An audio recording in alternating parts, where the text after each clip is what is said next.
qiyomat qoyim bo'lganda bir gunohkor bandani Alloh olib chiqar ekan o'rtaga. Keling tasavvur qiling, shuni o'zimizni qo'yib ko'raylik. Qiyomat boshlandi. Payg'ambarimiz alayhisalom aytibdilar. O'sha bandani turgizib, boshqa bandalardan to'sib parda qilib qo'yar ekan. Boshqalar ko'rmas ekan. So'roq savol qilyapti Alloh taolo. Hali bandani qo'liga amal daftarini berar ekan.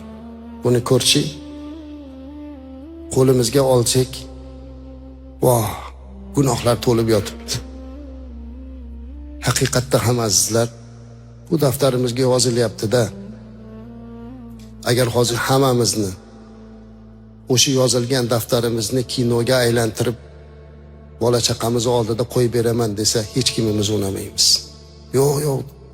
Ota-onani oldida qo'ymang, bolalarim oldida qo'ymang, odamlar oldida qo'ymang deymiz. Chunki o'zimiz va Alloh biladigan shu qadar gunohlarimiz borki, uni Alloh berkitib turibdi.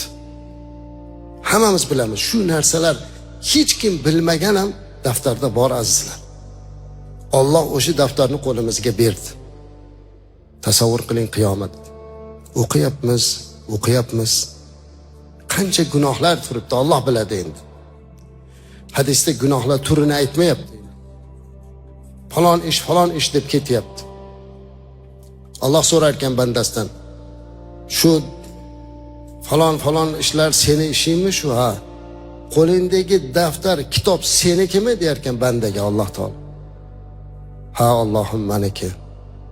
Senga zulm qilinmabdimi?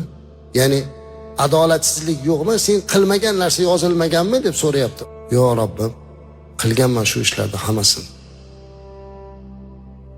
Endi men sizlarga Allohning rahmatini aytay. Alloh muhabbatini aytay, ko'zingizga yosh keladi azizlarim. Men o'zim 100 marta shuni o'qisam 100 marta yig'layman.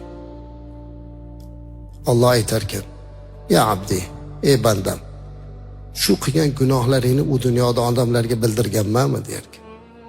"Yo Robbim, bildirmagansan." U dunyoda bildirmaganimni bu dunyoda ham bildirmayman bandam der ekan. Subhanalloh. Mana bu muhabbat emasmi sizlar? Bunaqa rahmat. Biz hozir boshqalarning gunohini bildirish bilan olib boramiz.